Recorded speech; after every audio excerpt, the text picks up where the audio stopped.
Welcome everyone to Couch Potato Diary. This one's gonna be a long one. My name is Peter Klein. Thank you very much for hanging out today. We got a lot to talk about. You guys, if you're watching wherever or listening, you know the description. You can see everything that we got going on. There is a ton to talk about, so we're just gonna dive in, get the pleasantries out of the way. seaofdead403.ca. The hats are awesome. The sweaters, nice and warm. We need those in Calgary this weekend, or this week. Check it out, seaofdead403.ca. Also, it is fueled, as always, by Swift Energy. Check out swiftenergy.gg. Use the code PKPrimetime. Get that 25% off. Good day to Toxic and Spy Canuck and Deeds, all in the chat. Yes, longest stream title. They let you get 140 characters. Nailed 140 characters. First try, too. That's how we do around here. For those watching YouTube, it's only 100, so it's shorter. But anyway, let's dive in. We are going to begin with the biggest trade in almost the history of sports. And I'm only being slightly hyperbolic. Let's talk whatever the hell that was.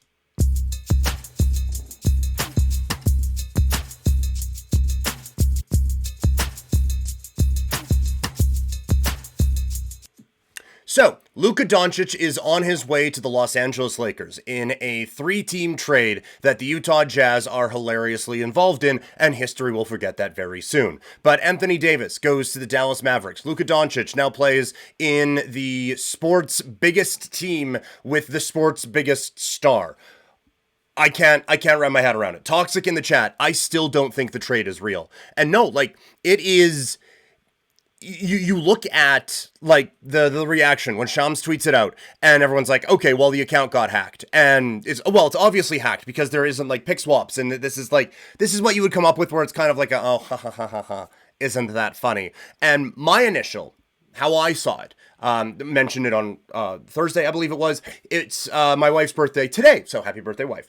But we went out for the birthday party stuff on Friday, on Saturday. And so we go out, and we're having this time, and whatever. I'm not checking my phone, because we're interacting with a whole lot of people at Pin Bar in Calgary. Shout out, Bastion Burger. Unbelievable. But I go downstairs, go to the bathroom, and just check my phone, see what's going on. An Instagram post, there's Luka Doncic to the Lakers. I'm like, okay.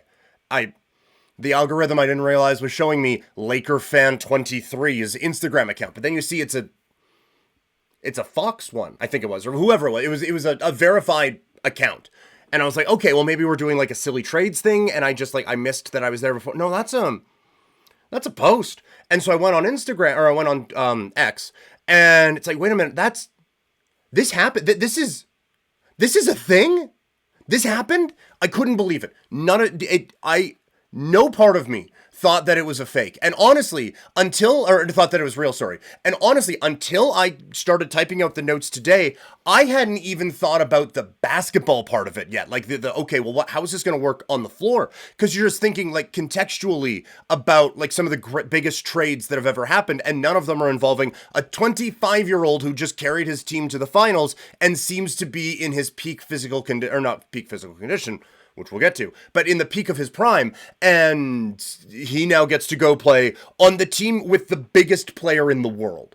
Like, this doesn't happen. And you're getting, like, a lot of people casually tuning into basketball. You get a lot of, okay, well, tell me, like, explain this to me in hockey ways. And I understand a lot of my audience from that. So the hockey equivalent I could think of is, like, you can't do, well, Leon Draisaitl traded because, like, I guess it'd be like Leon to the Penguins if the Penguins were still relevant. So it's like it's Draisaitl to the Leafs because it's the biggest franchise for John Tavares and a couple of things, but not enough for Leon Draisaitl, right? Like, that's basically the level that we are talking about here. This is genuinely one of the biggest trades that has happened in my lifetime.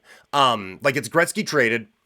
A-Rod, I guess, like the A-Rod trade to the Yankees from the Rangers, even like, in hindsight, Shaq going from the Magic to the Lakers, which was technically a trade, although not really, and Kobe going from the Hornets to the Lakers. Those, like, in with the passing of time, those seem like bigger deals, but it wasn't at the time. And there's so much of this that's involved in it, where it's the players, whatever. And even like the surprise of it in 2025, when we have all this technology and all of these insiders and all of these things and all these different ways where these get out, because rumors and the rumor mill, especially in basketball, is such a big part of the sport and how people consume it. For it to be quiet, this is a bananas part of the trade, but all of it is just so mind-boggling to try to wrap your head around. 25-year-old star carried his team to the finals. Those guys just don't get traded. And now getting into the actual part of it. Once this happens, you knew there was going to be the leaks from everywhere, right? Like the, hey, you know what? Just didn't think he was in shit, didn't think he was committed. Maybe there was a locker room thing. And like on the one hand, I aside from a crime, I don't know if there's a justification for this trade. And to be perfectly blunt about it, even some crimes, I don't think justify this. Like, unbelievable that this happens. And any of the attempts of, well, you know what? It's this and it's that. I can't imagine a scenario where I'm going to see a report about, okay, well, he said X, Y, and Z, and I'm going to think, okay, well, that justifies it. That is where this one makes sense. Like, it's wild. It's wild. And like, if you want to do the long-term health thing, which feels like that's where it's gone, right? We don't think that he is committed to his body or committed to this, and we don't want to give him that long-term money. He's 270 pounds, all these different things. Okay. Doesn't make sense that the counterpunch to that is Anthony Davis, who takes care of himself, but has been injured constantly his entire career. He has stayed healthy long enough that he's not Zion, but hasn't stayed healthy long enough that he's what he probably could have been if that wasn't a thing. Phenomenal NBA career, all of those things. But if we're banking on health, that's not exactly the two-leg parlay, figuratively and literally, that I'm looking to bet on right now to do that one. So that doesn't make sense. And also, he's healthy now. Like, say what you want about his commitment to whatever, blah, blah, blah, blah, blah. On February 3rd, 2025, as far as I know, dude's healthy. So you have to get more back for him in the trade. Like, even if you come up with a scenario that trading one of the top 3 players in the NBA makes sense, whether he doesn't want to sign long-term, he doesn't want to do this, he doesn't want to do that, he's not this, he's not that, he's whatever. You have to get more back in the trade then. If you have a reasonable thought of, okay, we are going to do this, whatever, but you have to get more back. And that is the extra part of this whole thing. I keep, like, every time you stumble upon a different layer of this trade, the mind explodes again. To even think about trading Luka wouldn't enter my mind. Then you trade Luka and you don't get enough back. How? How do you only get 1 draft pick back? It's absurd. Like, trying to wrap your head around any part of this is going to make it spin around in a whole lot of circles and just kind of fade away like this graphic's going to in a second. Like, it just, no part of this absolutely makes any sense of it all. To trade him is insane. To trade him to the Lakers is funny. To trade him for Anthony Davis, a couple other pieces, and 1 pick is mind-boggling to me. Spy Canuck, I don't follow NBA much. Did he want out? There's some talk that maybe he wouldn't have signed, but he's under contract through, I think, next year anyway. Like, he was due for an extension this offseason. And because of the growing salary cap and all of those things, the Supermax, it would have been very, very, very, very expensive to sign him. I don't think he had ever, like, there was no public admission that he wanted out or anything like that. It sounds like a lot of this was Dallas just had some thoughts and didn't think that signing this guy long term was going to be the way to do this. And so that is another aspect of this, is if that is the conclusion you come to, you have to get more than this. You just do. And like, we'll talk about the basketball fit of this in a second, which is funny that it comes in like 195th of most interesting things about this trade is what it actually looks on the basketball court. But if if he wants out and if he is just not going to come back and whatever, you have to get more for him. The fact that there are teams around the league that were surprised that Luka was even available shouldn't happen if you are looking to trade one of the best players in the league. Like that's not a scenario that can happen at all. You cannot allow that to be a thing. You have to, every team, some of the offers would be funny. I don't know what the Raptors could offer that would have got it there, but the Raptors needed a chance to offer. The Hornets, every team in the league needed their shot at offering and trying to at least get those numbers up a little bit. So again, even if he demanded his way out, you have to do better than this trade, and you have time to do it. He's not leaving at the end of the season. And like this offer right now, you're telling me the Lakers say no to this next year? Like, the season plays out. You're saying the Lakers are going, nah, we're good with that offer. Get all the way out of here. There's no chance. That offer would be there at any time you want. Listening to some of the breakdowns of this trade today, like Russillo was talking about it on his, because right now, the Lakers, based on how it is, for people who don't super follow the NBA, because teams were to be saved from themselves, basically, the NBA put in a rule where you can't trade a first-round pick in back-to-back years. So if you trade your 2026 first, let's say, you're not allowed to trade your 2027 first, you can only trade your 28 first. And you only get access to them, like, 1 year at a time, right? It's years down the line, but you only get access to that one, whatever. So if you trade, let's say, just for argument's sake, let's say only up until 2031 is available, because that's going to come up here in a second. If you trade that one, you okay, we have access to the 2032s, but you can't do that. So now you have to wait a full year until 2033. So this is, it becomes a little bit tricky to make some of those trades. And so the Lakers have two that they can trade right now, the 29 first and the 31 first. And then the way to get around some of those is pick swaps, is you can say, okay, well, we're going to set up a pick swap, and the Lakers in this case, or the Mavericks in this case, will get the best of the two teams' picks in 2030 or whatever. Teams will do that a ton to make it look like they're getting, we got 7 first-round picks. You got 2, and some pick swaps that aren't going to hit. So it's a way to make trades look better, and it wasn't even involved in this. And like Russillo said, you think the Lakers would have said no if Dallas is like, you know what, we're going to need both firsts. Like, could you have the balls to say, it's only one? Like, there's no way, right? Tall John 75, Luka and LeBron on the same team, poop emoji. That is a huge dynamic swing for the Western Conference playoffs. Yeah, I mean, that's, like, this is, basketball-wise, basketball IQ, this is one of the best teams that's ever been put together, right? Like, these guys just think the game at such a high level, and it makes it interesting. It's not perfect, and we'll get to the basketball part of that in just a second here, Tall John, but it is... Oh boy, yeah, no, it makes them really, really good. So now, again, breaking down a little bit more of this. I think we've established this by now, but just to make it 100% clear, no part of this makes sense for the Dallas Mavericks. How they went about it, actually doing it, and what they got back, it doesn't make sense. You have one of the top 3 players in the league at 25 years old that you built this whole thing around. You went out and got Gafford in Washington last year because they fit around this guy, right? To build this thing up. Now, AD added to this group does make it interesting, but it's not Luka. Future-wise, you did not get enough back. So you made yourselves worse right now. You didn't get enough for the future, and then financially, like, AD isn't all that cheaper, and just from a dollars and cents thing, I'm going to say you're going to sell more, you would have sold more Luka jerseys in the next little while than you will Anthony Davis jerseys. Just a thought. None of it makes sense. No part of it. And even if you were saving a bunch of money, you're still not getting enough back. The return is just simply not good enough. I can't imagine that there isn't a team out there that couldn't top this offer. And I can't imagine that the Lakers would have said no if you said, you know what? We'll do this again in the offseason. We just want to keep this thing together. We want to lock it. We really want to see if we can get the most out of him.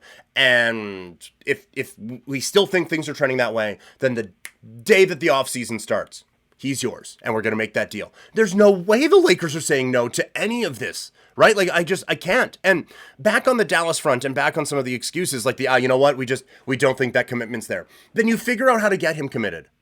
That, like, there are some players that you're just like, yeah, you know what, the commitment's there, and you let them walk, and history be damned, or whatever. This ain't one of those guys. This guy is talented enough and special enough that you try everything to get it through to him. Whether you bring in, like, dietitian, coaches, whatever, have him live with David Goggins for a summer, whatever you need him to do to get motivated, to whatever, you try to get the most out of him. And I'm not saying they didn't. I don't know the lengths that they went to, but it probably wasn't enough if you came to the conclusion we need to trade him at 25 years old. It makes no sense. Like I said, these offers are going to be there when the offseason is here. And even if you're worried about him getting hurt, which apparently you are if you think he's out of shape, this is the return you get if he does get hurt. This is the return that you get with, well, we wanted to give it a go. He got hurt in the playoffs, though. And so because of that, teams are going to you're going to have to trade him for 75 cents on the dollar. This is the trade you get there if he blew his knee out. The amount of teams saying that they didn't know Luka was available was astonishing. You owe it to yourself to get the most out of this.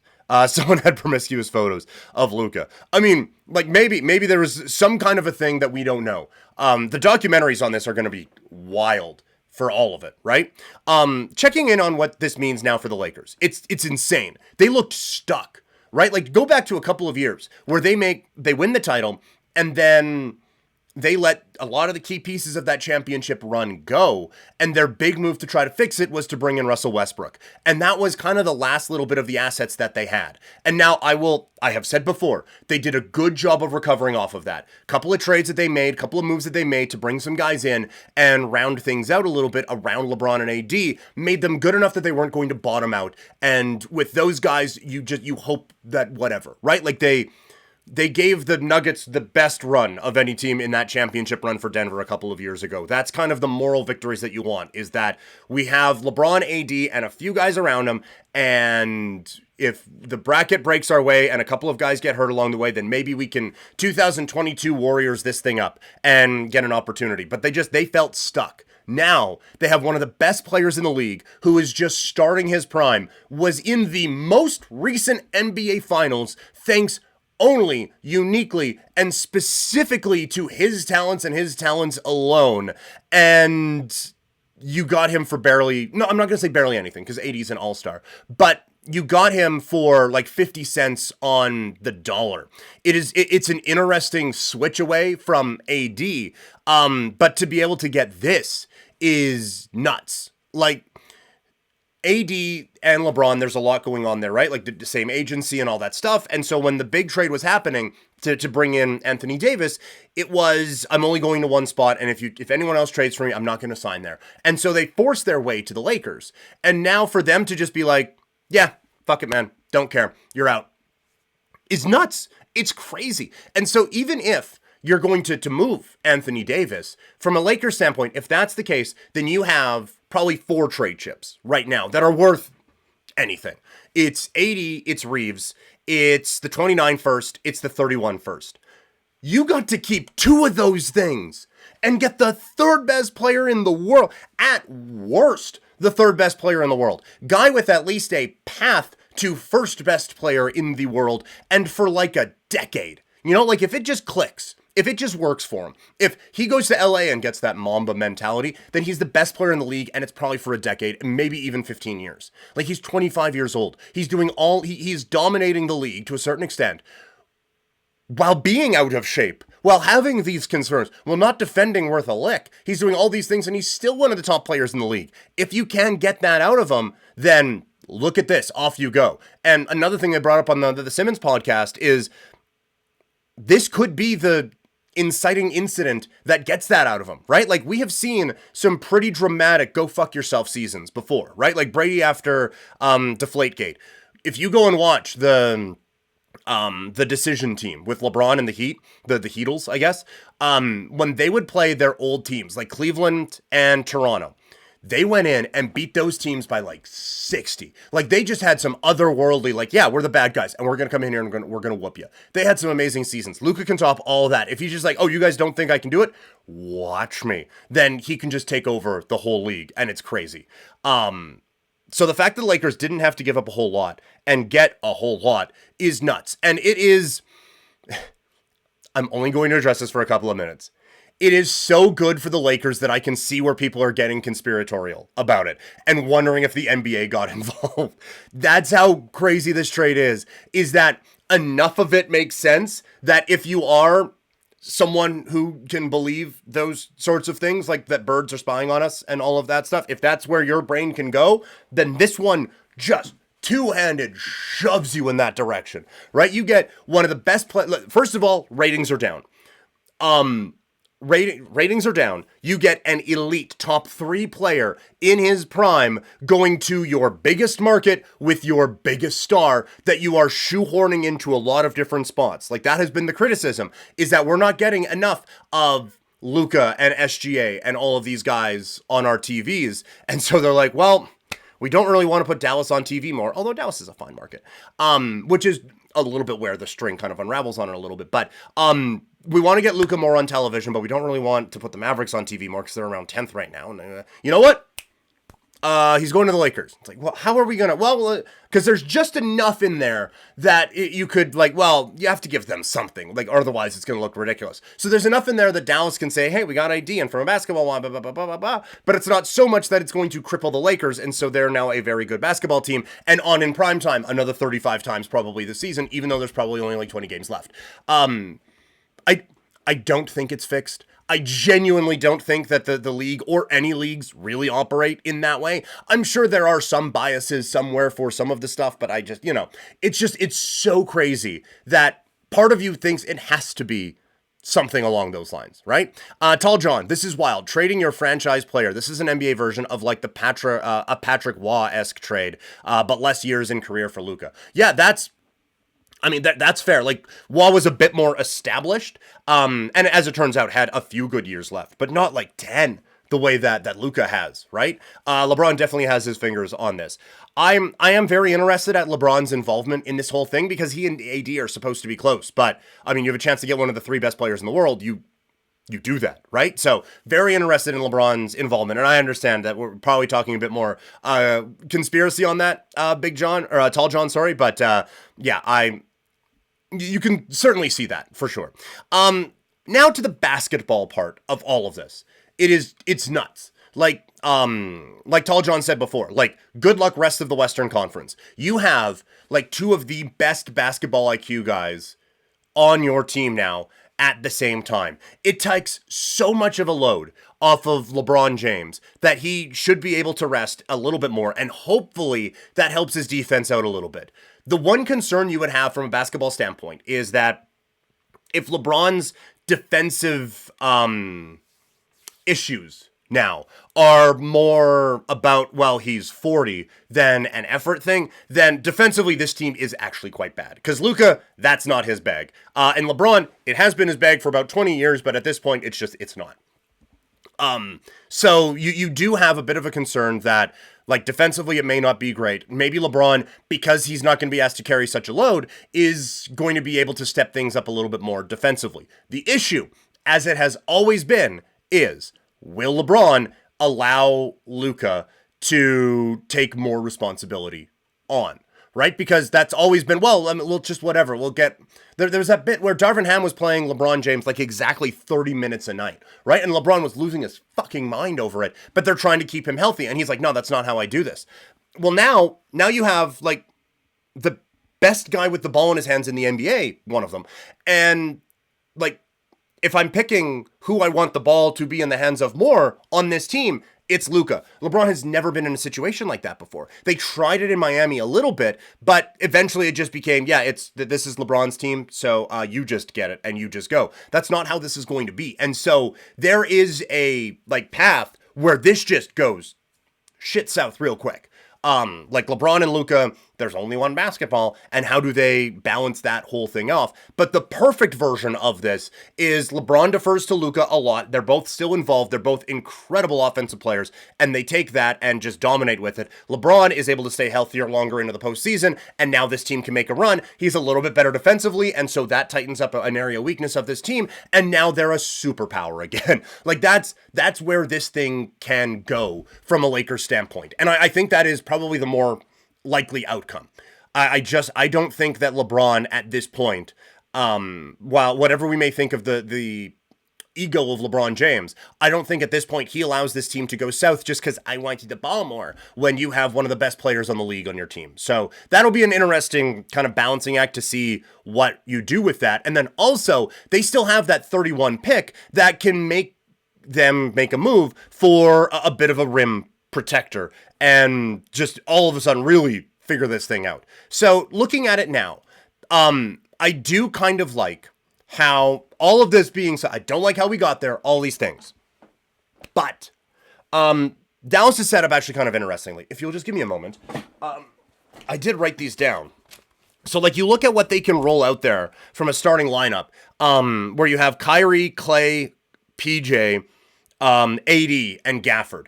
And then on the bench, you have Dinwiddie, Lively, and then Exum, Grimes, and they bring in Christie, who's actually all right for in the days leading up to this for the Lakers. Like that's not a bad group to roll out there, right? Like you kind of honestly, and maybe defensively that might hinder a couple of things, but you move like Clay from the. Everyone moves down a slot, basically, right? Like, Kyrie goes from the 2 to the 1. Clay goes from the 3 to the 2. PJ from the 4 to the 3, which I do think he can play. AD slots in at 4, and you have Gafford at 5. AD doesn't want to play center. These guys got 2 centers who can play really, really well. And so that's... He can do that. It is... I hate how they got there, but it is an interesting basketball mix. And then you look at the West, this feels like, again, if you want to try to justify it at all, this feels like a move targeted at OKC, who are unbelievably good, fantastic defensive team, but even with Hartenstein, not the biggest team. And so now you can throw size at these guys at basically every position but point guard and feel really good about that type of a matchup. And so that is where it becomes a bit of an interesting, like well, at least there's something here that you can kind of go with. For the Lakers, like I said, they're a rim protector away from being really scary. As constituted right now, the lineup is Luka, Reeves, Rui, LeBron, and Hayes.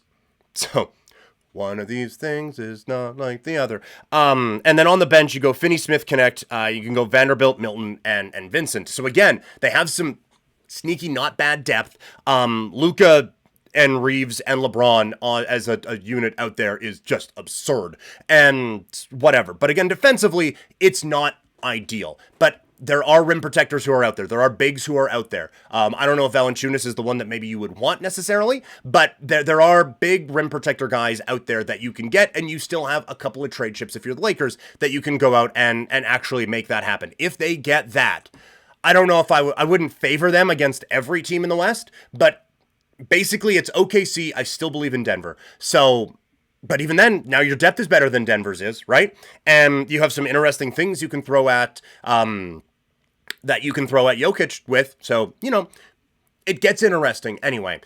But you look at it, and I don't know if they, I don't know, aside from OKC and Denver, I don't know if I would pick anyone else against them right now. And that's an unbelievable spot for this team to be in when it didn't seem like that was going to be the case. A couple more here from Tall John. This could be like Magic and Kareem situation if they can style well, modern era style. Yeah, if they can click well, modern style era or modern era style. Holy cow. You're right. Like if it works, it has the potential to be so dominant for at least a couple of years, right?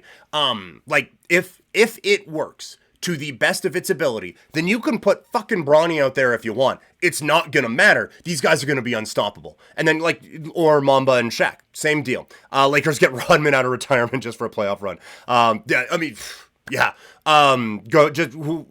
Dennis Rodman would be Ben Wallace. What's Ben Wallace doing? Like that kind of a rim protector guy. Just lock that one in and do that. But no, it is an unbelievable trade. And every other aspect of it, whether it's the why, the how, the what, and the future, every little part of it unravels a new detail that is just so hard to figure out.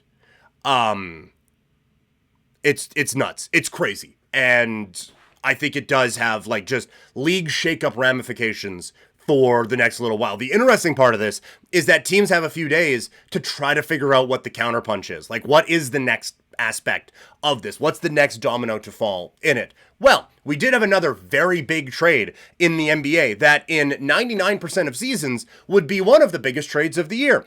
Instead, it gets buried in the headlines, but not here. We're going to talk about the massive 3-team trade that has the San Antonio Spurs looking real good once again.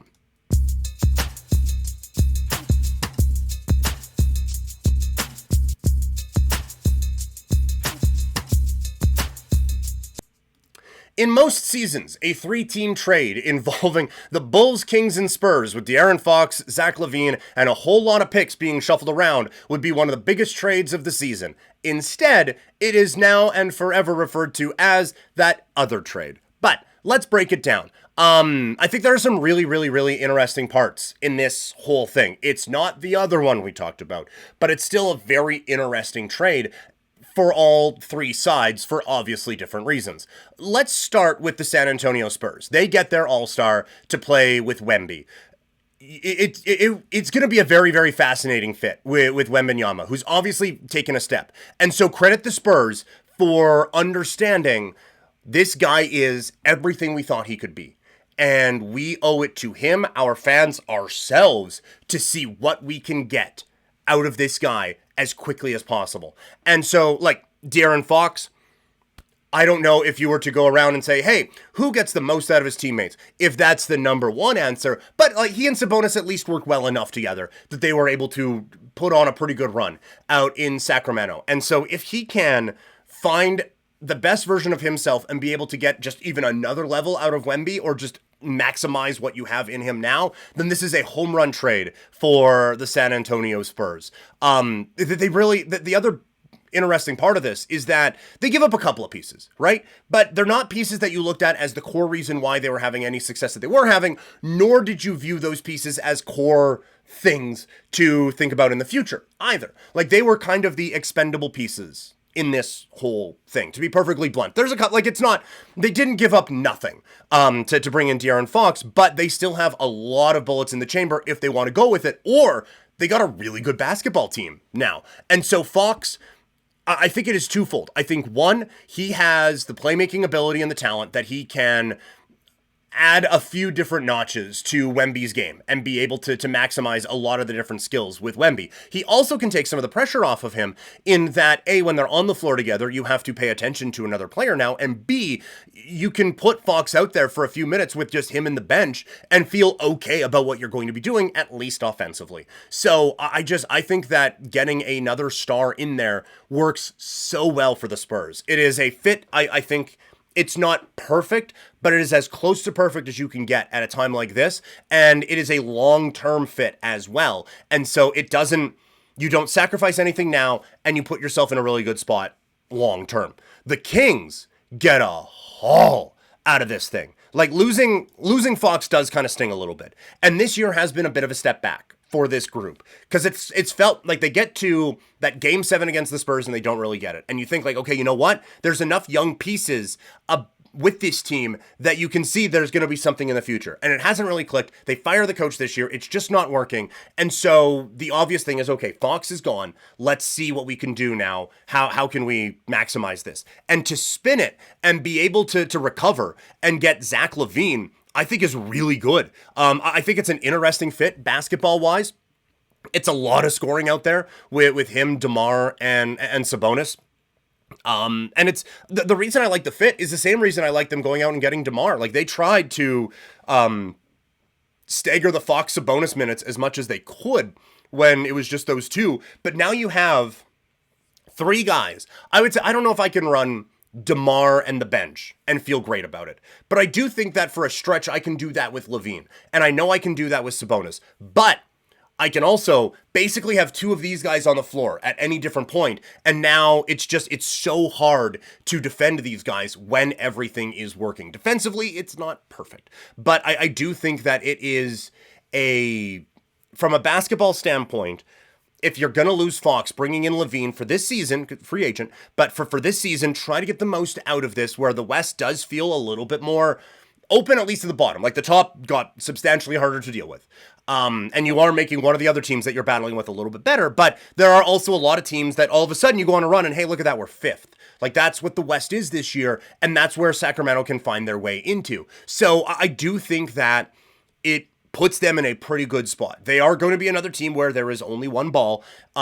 If it works, it's going to work magically. If it doesn't, it's going to be pretty obvious to see where it doesn't. Everyone needs to get theirs, and also defensively, not brilliant, we will say. But that's never been super strong point of that team anyway. So there's a lot of interesting things with that. The other part is they get 3 picks in this trade. So they, like, from a basketball standpoint, you take a slight step back, but you also feel pretty good about how it all fits and how you can still work it. You get 3 picks this year, 3 picks in this trade, including the Hornets pick this year. The Hornets aren't terrible, but they're not awesome. They're favored by 5 against Washington tonight. So that tells you how the Hornets are doing. That can be a really valuable chip. And so to get LaVine and to get a bunch of draft capital as well is, I think, a very interesting part of this trade. Toxic asking, worried about the size for the Spurs backcourt with Fox and CP3. A little bit, yes, I am. That there is a concern for that a little bit. The one reason I'm not super concerned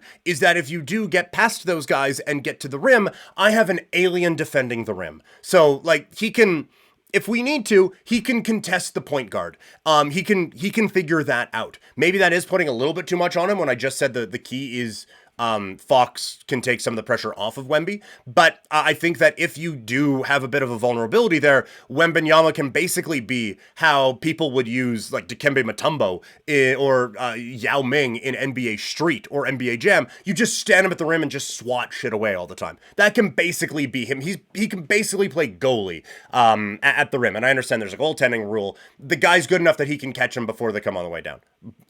In certain degrees, right? But so, yes, there is a concern there, but I do think that my guy back there, who's probably going to win NBA Player of the Year for the next 15 years, is going to be good enough that I can kind of offset that worry and then gain a whole lot on the offensive side. There is a third team in this, and we're actually going to talk about them, not like the Jazz in the other trade. The Bulls. My note here is the Bulls do stuff. Zach LaVine, it was a very difficult spot for the Bulls to be in because LaVine's trade value was in the tank because of the contract situation, because of the team's underwhelming performance, and there's just a general view of him that isn't overly positive. But his on-court value is really high. So because of the contract and everything, the value of him in a trade and the value of him as an actual NBA player really weren't balanced at all. So it's going to be tough for Chicago to get anything out of this. I think they do okay. This isn't an amazing trade for the Bulls. This isn't going to be held up as the standard either way for, well, we're moving a star, so we need to get that. It's not going to be we need to avoid that. I think the Mavericks kind of figured that one out. But this isn't going to be that's the standard for the return. They did okay in this. They don't get a ton of draft capital. They get a few pieces that you can then flip or make a bit of a push, right? Like if they want to just be a play-in team in the East, the barrier of entry for that ain't that hard. So they could, like, if Ball being back is a really interesting part of this.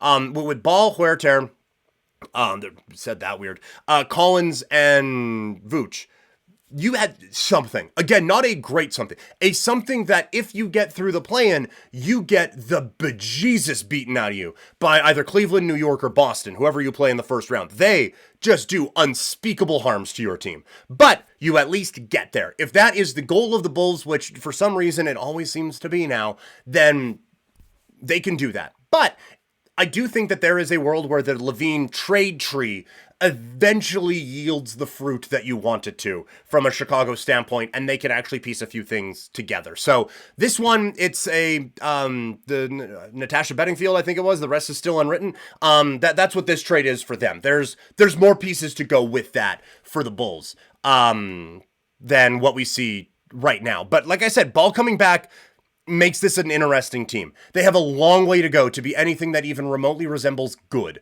And he has a long way to go to prove that he can stay healthy for more than a week. But they get their own pick back. They get Ball back, who feels like he can be something here. And you start to see where a few pieces can be filled in and where the other holes are. There's a lot of those, but they get a couple pieces in this that they can help fill a few of those as it goes down the way. So they do the worst of the three teams involved in this trade, but they at least get something that they can kind of use to build from there. So those are the blockbuster trades that come down in the NBA. Admittedly, I was hoping this week to do let's look at the buyers, let's look at the sellers in the NBA as a bit of a reset, because we have not done much, if any, NBA on this show. We did solid preview stuff for like a month, and I don't think we've talked since about it. So that's on me. Obviously, it's my show. So I wanted to do okay, here are the buyers, here are the sellers, as just kind of an NBA reset. Like, where are we right now in this league? Now, this changes a lot of that. And changes a lot of the equations of who is available and what teams need now to be successful. So still hoping to do that as the week rolls along here on Couch Potato Diary. But it is also a big week in football, as it is the Super Bowl, which is like the Grey Cup, only American. In that it is the Philadelphia Eagles and the Kansas City Chiefs. We had a bit of a breakdown last week about a couple things we're watching for in this, but now it is time to really get fired up for Super Bowl 59. Let's look at the storylines going into the big game.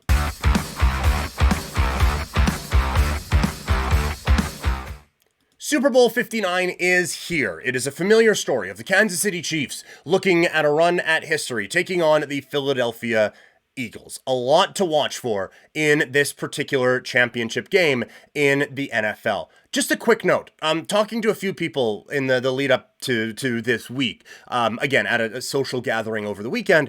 A lot more people, a little bit more conspiratorial on the Chiefs than I thought. I kind of figured that was like an internet thing and whatever, but most people I talked to, it was like, yeah, the Patriots, we know they had a couple things, whatever, but they did it on the field. The Chiefs, there's just something fishy about that team. Man, I didn't realize this went that deep. I didn't realize that this had now gone into we are talking about this at Pin Bar on a Saturday night at a birthday party sort of a level. I kind of just thought it was fucking refs on Insta or on Twitter or Instagram, I suppose.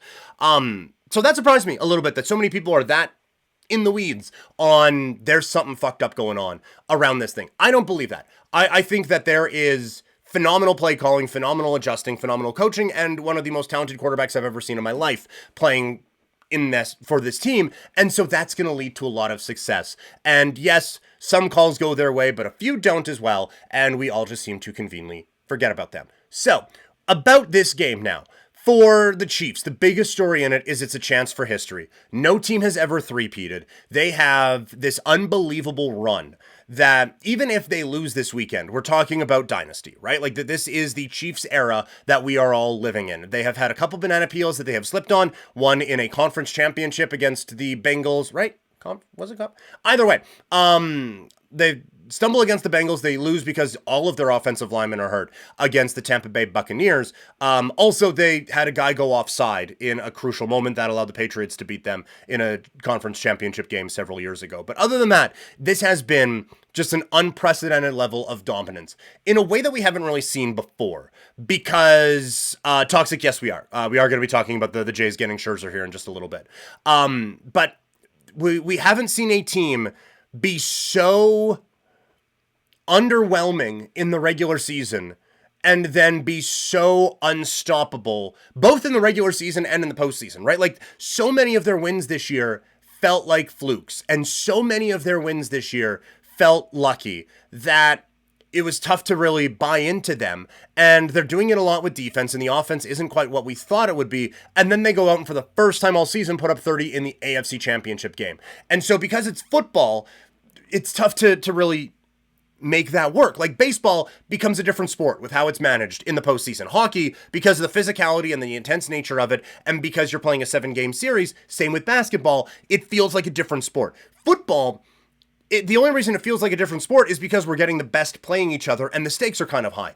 Other than that, you only have 16, 17 games in that regular season, and so if you take 4 weeks off, all of a sudden it gets a little screwy with the math of trying to get into the playoffs. And we haven't seen a team really be able to flip that switch in this way. And so it's tough to really wrap your head around it. But there is no questioning that this goes down as one of the great dynasties of all time if they can pull off the win this weekend. adds something to the Mahomes legacy when we're looking at the GOAT conversation that Brady just doesn't have, right? Like Brady has more Super Bowls and may end up with more Super Bowls than Mahomes, although we'll win in this one, and holy cow, we're getting close. So that's where it starts to become a bit of an interesting GOAT discussion. Like how much does a three-peat that Brady's never done, probably won't now, how much does that close that gap? Because I think it's considerable if he is able to do that. And he does it against the Eagles, who had such a complete team in the first year. The 49ers, who have, again, a complete team, and guy who's supposed to be a genius on the other side as the head coach. And then to do it again against the Eagles, who are the best defense in the league, coached by one of the better defensive coaches in the league. We'll get to that in a second. All while having to deal with an MVP in Lamar Jackson, if not MVP now, soon to be MVP, Josh Allen and Joe Burrow. Like, you are dealing with a lot in your conference, and then to be able to roll through that into this is just unprecedented in how amazing it is. And as I've talked about before, it is an under-discussed part of all of this, but I think it continues to move Andy Reid into a different stratosphere of coach when you are looking at what, like, historic all-time whatever. Like, Belichick, tough to top. After that, you can, if he wins, then we put him in the conversation with everybody else, I think, based off of what he has been able to do in 2 stops now and how he has been able to maximize a whole lot out of this one. I do also wonder, given that this is now a couple in 3 years, if the Eagles, oh man, you know what? Just happy for Andy Reid. If that starts to wear away after a little bit, I'm going to assume it does. It's another big moment for Travis Kelce as well, whose life certainly needs it. But again, in the pantheon of greatest of all time sorts of things, he's already in that conversation, and it enhances it. So again, a lot of what is on the line this weekend for the Chiefs is historically based. Even, I will go so far, like Steve Spagnuolo, if they win it here, it is 2 Super Bowls that they'll win because of their defense, really. And at least it's 3 Super Bowls that they've got to because of their defense. And so I think he moves into all-time assistant coach category, which, admittedly, I don't have a list for. So I could be, with all due respect to the great defensive coordinators of the 80s who were smoking and drinking on the sidelines, I don't have a frame of reference for that. It's just he has to at least be in the conversation that no one's having. On the Eagles side, a lot of this is really about validation for this particular team, I would say. You have now a team that gets to the championship game twice in 3 years, against the dynastic team. That should be enough. But we know that is not the case. So there's a lot of validation for the Eagles in this. Saquon Barkley proving how good he is in an unbelievable, unprecedentedly good second act of his career. This is like Randy Moss going to the Raiders, where it just kind of felt like, you know what, maybe it's done. And yeah, okay, he's going to this team, and like it's an upgrade for him. He'll be fine, but he's not what he used to be. And then it's the best running back season in the history of the league.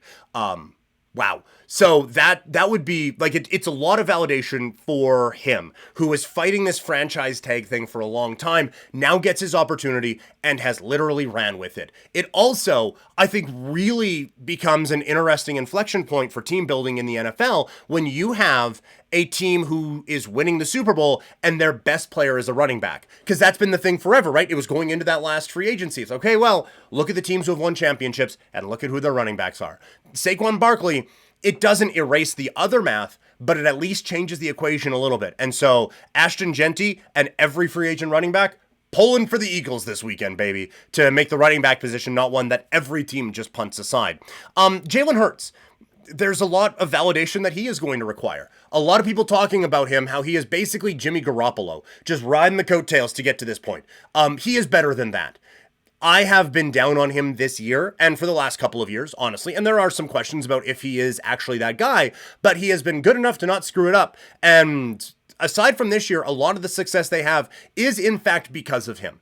You could say some of the lack of success is also that, but a lot of this team being this good is because of him being as good as he is. And so if he can get this thing over the hump, and if he actually ends up being the guy in this game, then that, again, changes the conversation around him greatly.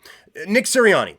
I have not been a cheerleader of this guy. I said even as recently as this year that I think this is a Super Bowl championship roster. I think the coach is holding them back. I said that, and I will cop to that. This is now a second trip to the Super Bowl.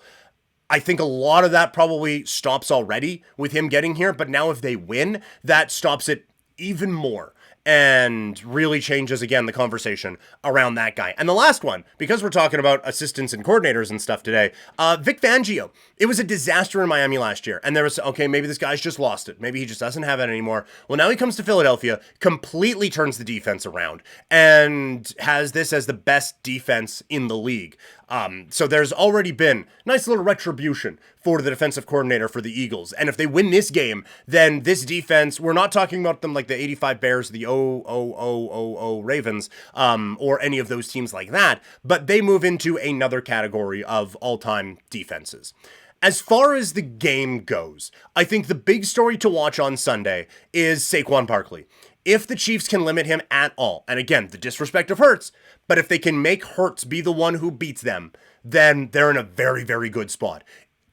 Conversely, don't know if that's the right use of that, but on the opposite side of that, if Saquon is the one running around, and he is the gadget guy, and he is lighting everyone on fire, then they become very difficult to stop. And then you're selling everything out, and now Hurts is beating you over the top, and it's Brown, and it's Smith, and it's Goddard, and it's all these guys. I think you then have a very bad day if you are the Kansas City Chiefs. The Eagles, elite defense, going up against Mahomes and Reed and their amazing offense and play calling.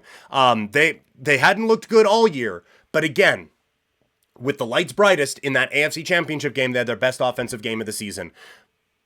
Now they're going up against the best defense that they will have faced all year, because it's probably the best defense in the league all year. It's going to be such an interesting chess match this weekend. So that is the early stories to watch for the Super Bowl. A lot of Super Bowl coverage coming up here throughout the week. Coming up tomorrow, we are going to be looking at the Super Bowl X Factors, who are going to be the keys to Super Bowl 59. Later on in the week, we're going to look at how these teams got here. Look at the Eagles season, look at the Chiefs season, and then we're going to have, obviously, big breakdown of the game. We are going to have a lot of prop bet stuff. My wife, we've done this for a couple of years now. We're bringing her back on to look at some of the weirder prop bets that we're going to do, but we're also going to do a draft of the two teams and see like who gets each position basically, and how we could assemble that team together. So really interested to see how the rest of the week goes here with the Super Bowl coverage on Couch Potato Diary. So a lot of NFL talk and a lot of NBA, but the NHL is hanging out as well with some very big moves happening in that league. Unfortunately for them, a little bit overshadowed by what happened in the NBA, but still some seismic moves in the NHL. Let's talk about it.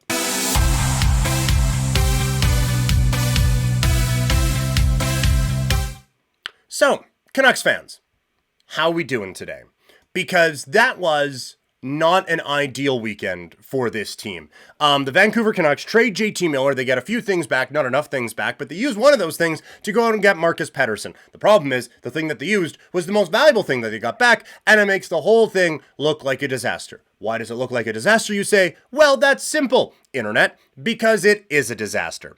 This is the results of mismanaging a situation and mismanaging your locker room and letting it fester out of control and feeding into it by having all the conversations in the media and all the conversations in all these different places and just letting it spiral out of control.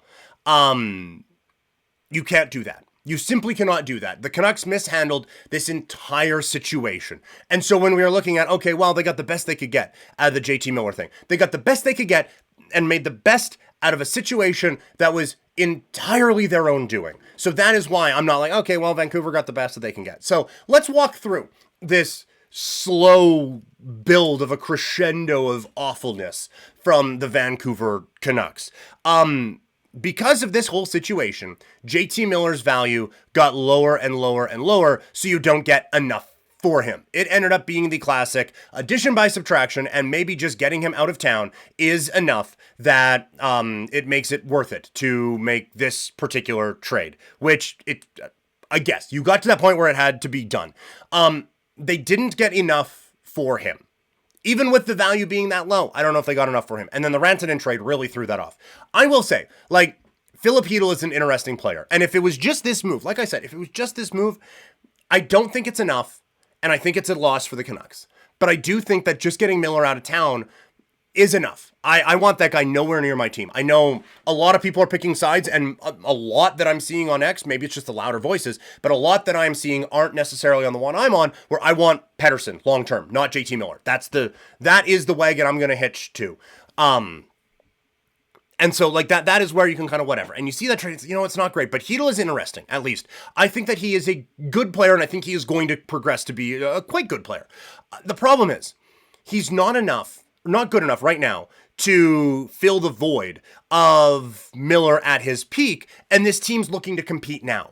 And so it puts him in a bad spot because they're looking to compete now. He is the one who is being brought in as the compete now piece. And so he has to not only fill the void of Miller, but now if Besser leaves, and if in a couple years Hughes leaves, and Demko wants to go, a lot of it is going to be placed wrongly, but a lot of the blame could be placed on Chytil because he's the replacement. And so he is the one who is left here because Miller's not here. And so we're going to get mad at that guy. And that's going to be the thing. So it puts the kid in a really, really bad spot. And it puts a lot of pressure on him to not only be good, just so that you can fix this team this year and try to get them into a playoff spot, but also you have to be good enough that you can keep the core together, which it shouldn't be on him, but a lot of people are going to put it on him. So it puts him in a really, really, really bad spot.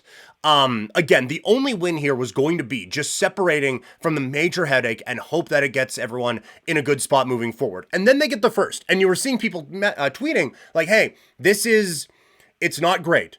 But the real part of this trade is going to be what they move that first for and see if you can kind of recoup a little bit of that. And so we're like, yes, that's going to be something they can reset and they can, what's that? They're making a trade now for that first. All right, let's buckle up.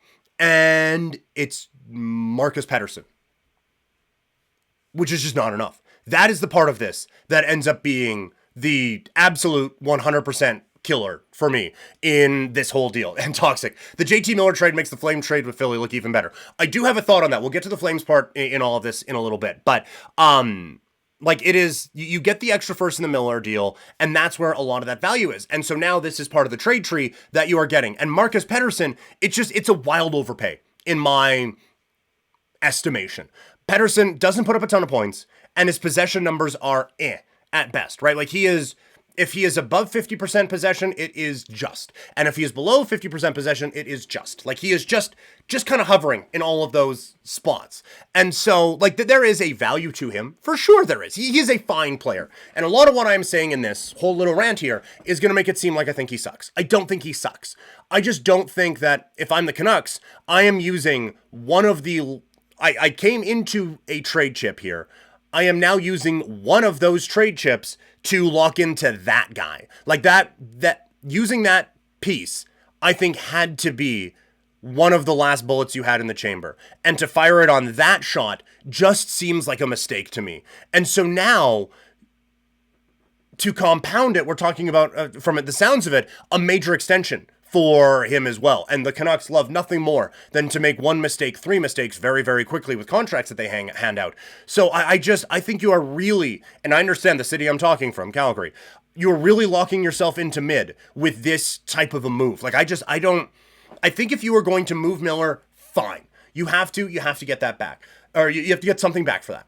But now the pick that you have, that has to be the part where, okay, yes, we only got whatever for Miller, but we traded that, and we were able to bring in a few other things, and that is what really launches us. And Pettersson just isn't that piece, isn't that missing thing for the Vancouver Canucks. So it is a whole awful situation that they handled poorly at every turn. They then predictably got very little out of it, and then the cherry on top is that they made everything worse with the moves they made after. So it is just every point along the way, they handled this dreadfully. And it's rough. The whole situation is a loss for Vancouver from an asset management standpoint. And then they doubled down on it and made it a lot worse. I do want to say the other team in this, the Penguins, they get a bit of cap flexibility back. So that, I think, helps a little bit. They are, someone pointed this out, they're building up their organizational depth actually quite well. It's not helping at the NHL level, which is where everyone's focused right now because Crosby is Crosby and time is ticking a little bit on that one, right? So, but they are kind of set up in a way that maybe a run comes at some point in the next couple of years. Not like a fantastic run, but just enough depth that they can start to be competitive again.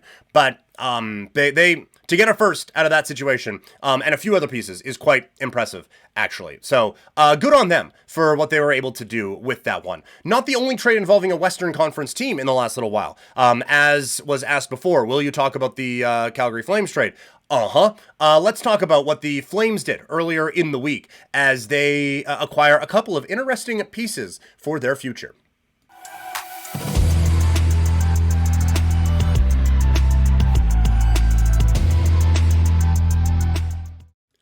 It's a few days old, but it's the first time we were able to talk about it on here. The Calgary Flames making a move. They have acquired Joel Farabee and Morgan Frost from the Philadelphia Flyers for Jakob Pelche, Andrei Kuzmenko, and a couple of picks. I would just like to state, for the record, I love this trade for the Flames. You are getting a center that you need. You are getting Farabee that I think is an interesting player. They both fit the age range of what you are looking to do with this team, and also the underutilized in their old market, we can maybe get the most out of them sort of a way. It's that market that Conroy has thrived in. They got the most out of Sharangovich in year one, and I think that, again, now getting these two guys, it's worked on the blue line, right? Like Miramanov, it's gotten worse as the season's gone on, but there was a stretch there where just plucking Miramanov worked, and getting Ball in the Markstrom trade looks like a win in that one now. So they've done pretty well in that sort of a range. And so I think you make yourself better short term, because I think that they are better players than Pelche and Kuzmenko. And long term, you put yourself in a really, really good spot, I think, going forward. Losing Pelche sucks. Right? Like he's a fun guy. He's great in the locker room. He's kissing helmets. He's going to be a good NHLer. But his ceiling is where these guys are at now. And they're 24, 25. And I think there's some upward mobility for both of them. Frost more so than Farabee. But I think there is room for growth for these guys. And so I think it makes all the sense in the world to make this trade from a Flame standpoint. I don't really see the argument for not making this trade, to be perfectly frank with you guys. I think it makes complete sense. I don't love it from a Flyers standpoint.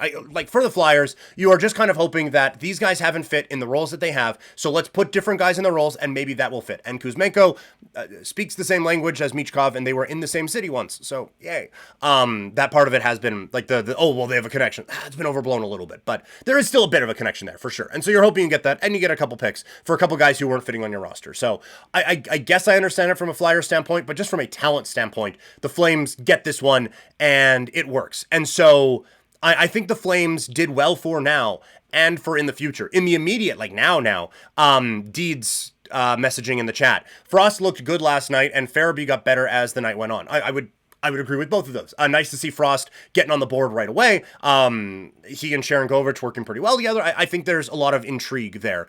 Toxic, I think Farabee is still adjusting. Frost has fit straight in. The one we had, because I was on 960 talking about the trade, we had buddy on, Bill Meltzer, I think his name was, that's who it is, from NHL.com, who covers the Flyers, and he was talking about Farabee's hockey IQ and how smart that kid is and how well he can fit in there. So I think he'll be fine. I think they'll both be fine. I think there's a real spot for them. The thing that I saw, because again, I was on 960 here in Calgary on, what day was that? Friday. Hello, Warrior, or hello. The main complaint from a lot of people was that, oh, well, you're just locking yourself in to be mid. That's all you're looking to do, just trying to be mid. That's classic Calgary Flames. It's what they've done for forever, is that this trade just makes them mid. For this season, yes.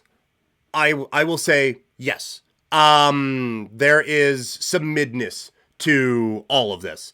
Can you give a little bit of context? Can you give a little bit of context for what you want context on? I will gladly provide that, Warrior 9010. But people like the text line at Sportsnet, the people who are complaining, and seeing some of it on X as well, talking about this hockey trade, saying that, well, the Flames, like, this locks them in as a mid-team. Okay, maybe. But they were that before, right? Like, that not having Pelche and Kuzmenko or keeping them in the lineup wasn't going to make them more or less mid. It was going to keep the mid the same. And so, like, if you traded Pelche and Kuzmenko for a 6th and a 5th, I think you're staying mid. You are. And does bringing in Frost and Farabee make them a superior hockey? Like, it makes them better, but it doesn't get them out of the mid. So I guess you have that, but it does make this team better. And also, the point of everyone wanting them to tank is to get better for the future. And I think this is a home run. You got better for the future. 100%. Deeds, do the Flames get better now? No. But possibly got better for the future. I do think they got better now. Pelche was fitting in on that top line, but you can have, like, with all due respect to Pelche, that's Huberdeau and Kadri. Huberdeau playing the best hockey he's played with the Flames, and Kadri, who has just been, with a couple of exceptions, has just been really consistent. You can put guys there. It's not to the same extent, just because I like the guy more, or the player more. It's kind of like Mangiapane last year, where, okay, he was playing well with Backlund and Coleman, but that's because he was with Backlund and Coleman. So you can put someone with Kadri and Huberdeau and fill that production easily. And now you have a guy who's a number 2 center for you moving forward, and also for this season too. So I do think they got better right now. The thing is, like, everyone is getting upset about this team being mid again. I need to point out, they aren't trying to be this. And I can get, like, everyone wants them to trade everyone away and try to get picks and try to tank and whatever. They kind of did at the beginning of the year, right? They didn't trade everyone away. They did all the trading last year. They brought in a roster that did not on paper look like a playoff team, right? Like, we came on here and said our best bet was under 82.5 points. No one was predicting for this team to make it to the playoffs. And if we look at it today, like, this team also isn't scoring at all. The only thing that is keeping them in this spot of midness right now is the goalie that they drafted in the 7th round, who's 4 feet tall, has been playing out of his goddamn mind. They're 28th in goals per game. And they have a tandem of a goalie who a lot of people were writing off after last season, wrongly, but a lot of people were writing off after last season, and Dan Vladar, who had hip surgery and couldn't play for the last year. I am telling you guys that while the messaging was always, yeah, you know what, we think we got a playoff team here, and blah, blah, blah, blah, blah, blah, blah, blah. I think if you gave them truth serum, this was the we think we're tanking thing. They did not anticipate, hey, Huberdeau is going to find it again. Kadri's going to find it. By the way, Wolf's going to get Vezina votes this year. And, Ball is going to turn from a number 3 defenseman with the Devils into a legitimate top pairing defenseman on this team, and will be able to get mid-4 minutes out of Joel Hanley and still win hockey games. So they tried their darndest to lose a bunch of these games. It's just those pesky goalies made it so they only had to score 2 goals a game, and they were able to get the job done. So, like, they've been trying to lose. It's just the guys on the ice have played out of their minds or got to that level, and now all of a sudden, hey, look at that. This team's still in a playoff spot. So I don't think you can get frustrated at the direction of this team. That's fine. That's allowed. And you can get frustrated that you wanted to tank this year and you're probably not going to get that great pick. And honestly, you may not even get your first round pick at all because of all the conditions on the Montreal thing. But it is not because they built this superpower of a team that is whatever. You are getting to that mid status with some really good contributions from young players who are going to be here a while. That's the difference with this Flames team and other ones in the past, is it's not Tony Amonte or Troy Brouwer or any of these guys who are out here really starting to drive this team in the middle. You're talking about Zeri. You're talking about Wolf. And yes, Huberdeau and Kadri, but look at their contracts. They're here for a bit. They're part of the future. So you are having these guys who are going to be here for a while helping you out, and a lot of them have some room to grow. So that's why I push back on that a little bit. And I think now when you look at it, with what they have built currently, this team does still need a number 1 center. There's no question about that. I will not argue otherwise. But I think that they are set up in a way that once you get that number 1 center, I think a lot of the to-do list is done. Like you look at, and it's been a talking point for a bit, and it's the latest thing that anti-tanking people are going to lock onto. But you look at Chicago, they get Connor Bedard, the generational talent for the sweepstakes, and they suck because there's nothing around him. Now, the Flames have built themselves into a way that they are too good to suck to get that number one, so they're going to have to get creative to get that guy. But let's look. I just did a quick little thing for the future of the Flames. 3 years from now, the lineup could look Sharangovich, blank, Zari, Huberdeau, Frost, Coronado, Coleman, Kadri, Farabee, Pospisil, Cairns, Honzik. The blue line, Ball, Anderson, Uyghur, Brustevich, Perek, Pahal, and Dustin Wolf. I think, like, I'm not saying they should, but let's just say, like, Vancouver continues to be whatever the hell they are, and you put Pettersson into there. And so now your centers, 3 years from now, are Pettersson, Frost, Kadri, and Cairns. That feels great to me. You can also put a Zari in there. And who knows, whatever, maybe something else clicks. But Zari can be in that spot as well. And then you're scoring on the wing, Coronado, who feels like he can be that guy. For now, it's Zari who can be that guy. Sharangovich, who has shown he could be that guy. You probably need another little bit on that wing because it's Huberdeau and Coleman and Pospisil on the one side, and that doesn't feel phenomenal. So you are not completely done, but this is not going to be a, hey, look at that, we got the first round pick or we got the center, and now we need 8 other things. This team has built a foundation where if they get that piece, admitting it will be harder to get, but if they get that piece, they're going to be in a really good spot, I think, going forward. Deeds, do you think the dislike for the trade is the fact that some Flames fans want a first rounder to work here? No, I think that's fairly accurate. And I think a lot of people see, well, Pelche, we drafted him in the first round. We want him to be this star thing or whatever. And it wasn't going to be that. So I can fully understand. And like, again, Pelche's a likable dude. He goes out and plays a style that everyone likes. And we all latched onto him because of how the Daryl Sutter thing was going. And then he was like, the guy who is pretty important to this team right now in Huberdeau is taking on like this fatherly figure thing with him. And so we're worried that that's going to fuck it up as well. So no, I understand that there are certain ways to look at this trade and not love it and wish that certain things were going better, and to look overall and see that this team is once again either going to just make the playoffs or just miss the playoffs. But I think so much other context needs to be brought up when you're going around this whole thing. The last part of it, and this is the part that's really not, that some people really aren't going to want to hear. They have $37 million in cap space for next season. And if I'm reading things right, they have about 8 roster spots that they need to fill. They can be aggressive. Now, it is probably not going to be the number 1 draft pick that is going to fill that number 1 center spot now. And look, like, things could go bad next year, right? Like, Wolf could tweak an ankle, and all of a sudden they have 3 weeks where they're bad, and it just all falls apart. And then, hey, look at that, Gavin McKenna. That it could still be that way.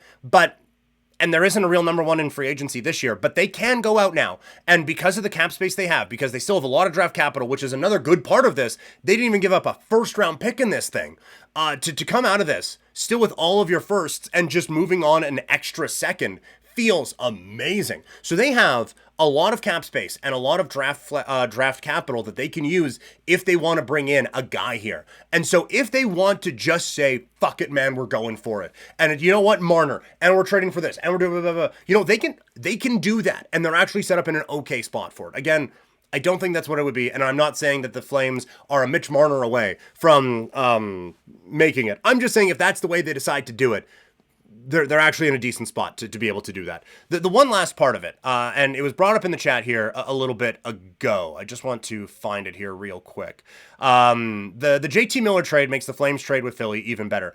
I do want to also mention that, is that, I mean, this looks great. I think they did phenomenally with it all. But we have now seen, my thoughts on JT Miller aside, we have now seen 2 guys who you would categorize as star players get moved. And both times, the return was actually a little bit underwhelming. You know, the Rantanen one, Colorado didn't get nearly enough back for him. And the JT Miller one, for a lot of reasons, they also did not get a whole lot back for him. And so I would just like to remind that if you are going to enter the trade market and you are going to be aggressive and try to find that guy, you have to find the right one, right? Because you can also make the move to bring in a good guy, you think, and then it's Marcus Pettersson and all you fucked up. But if you want to enter the trade market right now, the bar has not been set astronomically high to go out and get some of these top level players. Just a little bit of thought, food for thought there from a Calgary Flames perspective. One last little bit of sports talk before we get into the combat sports in what is predictably a marathon episode today. Let's get into some baseball.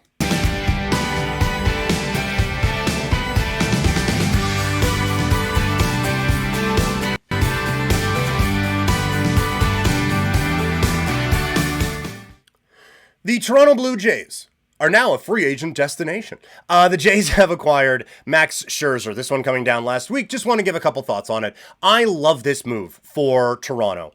You don't need him to be an ace, right? We talked about this before when we looked at the Blue Jays and how they were set up in their rotation with Gausman, Bassett, Francis, Barrios, and Rodriguez, with Manoah on down the line. They are set up where if they get one more guy in there, then that rotation looks good, and now you can stretch things out into the bullpen, and then you've actually built up, some starting pitching depth. So they go out and get a very good one in Scherzer. If he is just a serviceable number 5, this is a solid deal for the Blue Jays. If he is a serviceable number 4, this is a great deal for the Blue Jays. And if it's anything beyond that, this is perfect. And I am not one to give a whole lot of credit to the Atkins-Shapiro folks, but this is a good move for the Blue Jays. They do not need Max Scherzer to be Max Scherzer of 5 years ago. If he is last year's Max Scherzer or like whatever, he's fine.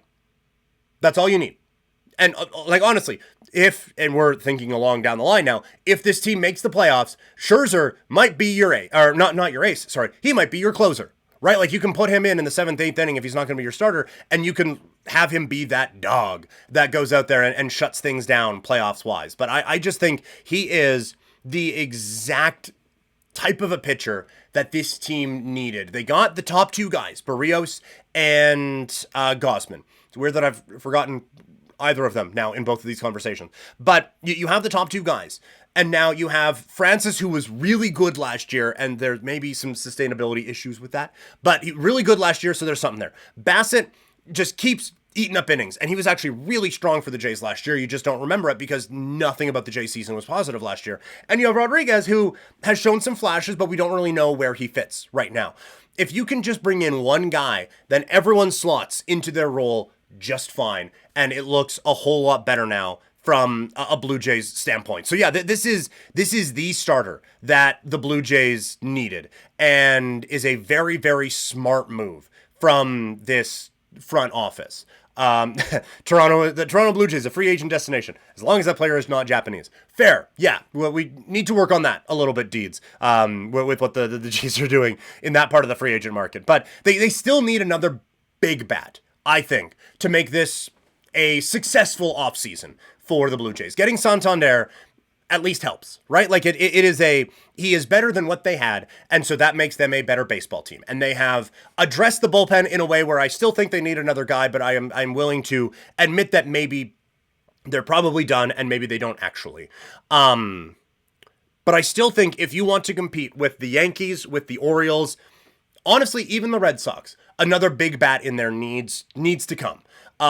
So I think that you need either Alonso or Bregman needs to be the one that fits into that spot for Toronto for this to be a really good offseason for the Blue Jays. So, for podcast listeners and YouTube watchers, or podcast watchers if you're watching on Spotify, this is going to be the end of part 1 of the podcast. All the sportsy stuff is going to be wrapped up here. Part 2 is all about combat sports. We're going to be looking at wrestling. We're going to be looking at the UFC from last weekend and this upcoming weekend. Going to be looking at boxing. Whole lot of stuff to talk about in the world of combat sports. So as always, presented by Sea of Dead. Check out seaofdead403.ca for some great Calgary swag. Fueled by Swift Energy. Check out swiftenergy.gg and use that code PKPrimetime for 25% off. So that is going to do it for part 1 of the podcast.